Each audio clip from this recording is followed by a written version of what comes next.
We have Amy Barnes and Amy Bears. Bars. Amy Bars. Amy Bars and Amy Barnes. But and the only difference in terms of spelling is mine has an N. Yes. Oh, We even have an M as the middle initial. Yeah. Oh, that's not confusing at all.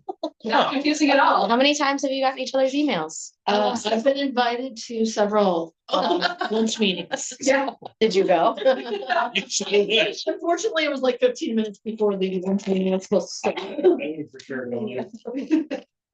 And we've definitely confused many people. By hearing this. Yep. Okay, it's 6 o'clock. I'm going to call the Village of New Glarus Board meeting to order. Please silence all cell phones and refrain from using them during the meeting. I look for an approval of the agenda. So moved. Second. All in favor, say aye. Aye. Opposed, motion carries. Public appearances and citizens' comments, and there's nobody from the public here, so we'll move on to item 4, the approval of the consent agenda. Move to approve the consent agenda. Second. Hey, all in favor, say aye. Aye. Opposed, motion carries. Item 5, new business, consideration, discussion, resolution 2525, resolution authorizing the issuance and sale of approximately $1,814,000 of water and electric system mortgage revenue bonds of the Village of New Glarus, Green County, Wisconsin, and providing for the payment of the bonds and other details in respect to the bond. Amy, you're on. Well, it's also Kelsey too. This is the bonding resolution required for the water reservoir project, and the actual amount is slightly less than what's listed in the agenda. Okay. We did put the word approximately in there for that reason. Yeah. The actual amount, they all have a copy too, Amy. Yeah, go ahead. The actual amount is $1,778,000, so a little bit less. And that was just due to shoring up some of those final bills that we're going to be paying out. So. Great. And I think it's important to note, we were supposed to be closing this loan prior to December 1st. That was our interim financing date. Because of the federal government shutdown, that got pushed back, directly caused by that. So we are still able to close it by the end of the fiscal year, which is important for us. Great. So does anyone have any questions of Amy or Kelsey on this issue? The water tank's up, I suppose we ought to pay for it. Yes, I know the village wants to pay off your interim financing. Yep. So this will be the permanent. loan. Right. 40-year loan term. You can prepay, but you have 40 years to pay. Yeah, so we paid for the majority of the reservoir with our interim financing and with the $1 million of grant funds from the EPA, from federal funding. So this will get a lump sum from the USDA to then pay off the interim portion. Nice. And I will add, Chelsea has worked very hard to make sure this gets closed this year. So like she said, the government shutdown, it's been a little difficult to still make this happen, but. Yeah, and Amy and Brian at Town and Country have been great. I mean, they know the village in and out, so it's been stressful, I think, with the government shutdown for all of us, and it was totally out of our control. So I think, it's great that we were still able to get this done in the timeline that we did. And what is it? How does that controlled? The shutdown happens, you just sit there and wait? Well, it's a USDA loan, and USDA is a federal. Right. entity. So, Yeah, but I mean, nobody was working. So you just, okay, so you just sit and wait. Yep. Their employees were furloughed, they couldn't Yep. check their email or Yep. phone calls or anything. I so see. You just had to wait till they Yep. were available. They were And we were Because kind of needed just, them to do the closing. Yeah. So we're kind of just guessing, like every week we check in, like, what do you think? Should we, so. Is this the one we had to extend? the Yeah. extension on? Yep. With So the we bank. worked with the Bank of New Glarus, who has our interim financing. They were also great about extending that interim financing closing date from 12/1 to 12/19. I like that we're working with old money. So 40 years from now, we'll be paying it off with money that's devalued over 40 years. That's the nice thing about USDA is they offer that long term. That's nice. Okay. Motions. Motion to approve resolution 2525. Second. Who seconded? Yeah. John did. Okay, Thank thank you. Any further discussion? Okay, all in favor, say aye. Aye. Aye. Opposed? Motion carries. Item B, consideration discussion resolution 2526, amending budget adoption and tax levy. Yeah, so the updated resolution is in your packet. I think you're all aware of this, but for the record, just a little synopsis on what occurred. This would amend the previous budget adoption resolution that we presented at our last meeting. Staff discovered after that meeting that the 2025 statement of assessment number was incorrectly printed. It was our statement of assessment number that did not include manufacturing. We get the manufacturing number pretty late in the fall. As you all know, we start budgeting in May. So when we don't get that manufacturing number until late fall, we're using our local statement of assessment number to fill that gap until then. So that has since been fixed. The good news is this lowers the local mill rate. Once again, that is the local mill rate. The village has zero control over the mill rate for the school, the county, and our tech school, but it does lower the local mill rate, and that's listed in that resolution.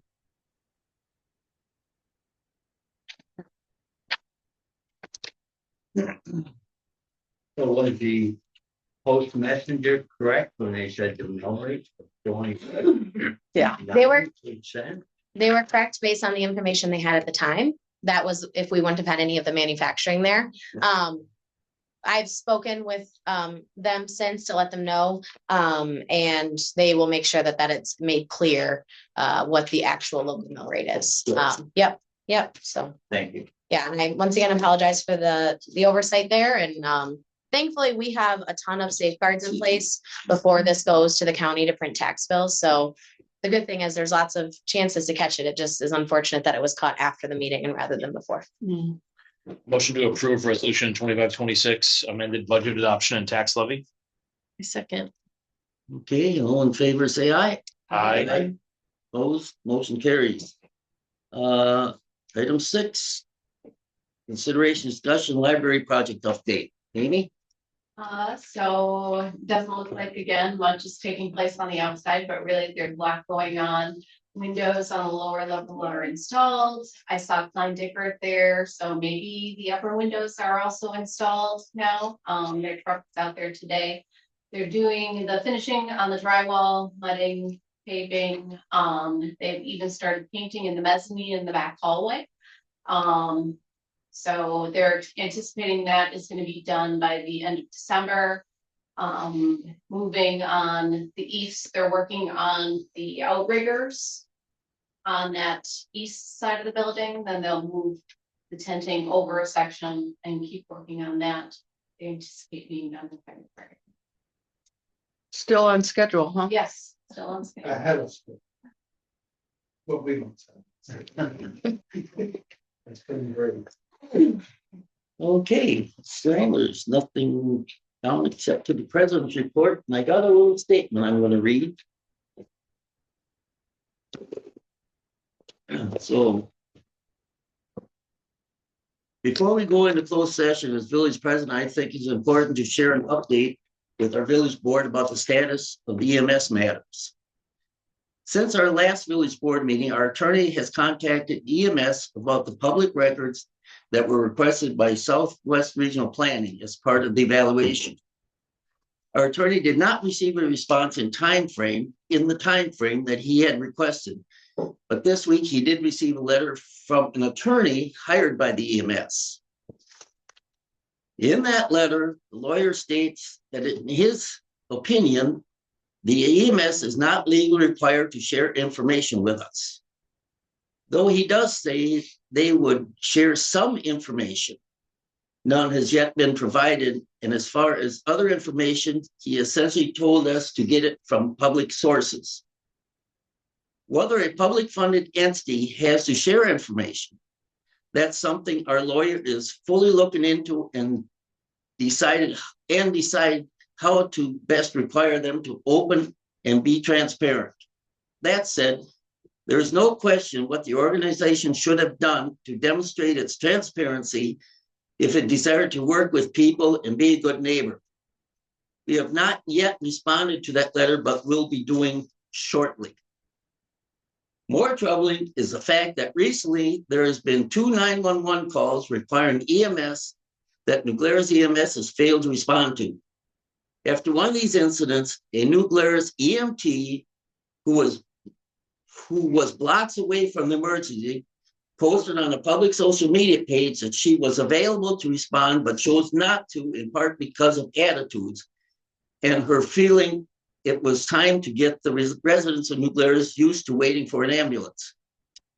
I will also note that the letter from the EMS attorney stated the EMS intends to honor its contract, and it arrived on the same day as a second non-response occurred. We will be addressing that with EMS as well. Lastly, their lawyer, this is the part that really gets me. Lastly, their lawyer also claimed that the contract with New Glarus EMS has automatically renewed and that they will keep responding to EMS calls in 26. Essentially, they are trying to force the village to have them as an EMS provider. Our village attorney has made it extremely clear numerous times that the current contract does not auto-renew. The village of New Glarus does not have a contract with New Glarus EMS for the 2026 and beyond. The village and the EMS have very clear dialogue this summer about resolving certain concerns, prior to the agreement to the new contract. One of those concerns was fair representation on their board to the very end. EMS refused to allow a representative from the village board to attend all meetings.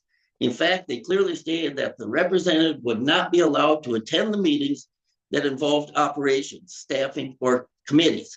It would not be allowed in any closed sessions regardless of the topic. We are continuing to address each of these issues, but village will aggressively protect its residents and won't subject families to the whims of some people playing politics with public safety. The village has assembled a legal team more substantial than what we ever needed to. And if necessary, we will defend the rights of this community and the safety of those who live here. Compromising the safety and well-being of our entire community over the misguided pursuit of self-preservation of a few individuals won't be tolerated. A decision has been made. We are partnering with Belleville EMS starting at midnight on December 29th, 2025, and through all of 2026. End of statement. I just wanted to read that to you and the board. Now we can go into closed session. I agree. On the motion. Motion to move into closed session. Wait, yeah, who seconded? Hi, John. Thank you. Don't need a roll call. Yep. Larry? Yes. Closed session? Yes. Sarah? Yes. Peggy? Yeah. Yes. John? Yep. Jesse? Yep. Becca? Yep. Roger?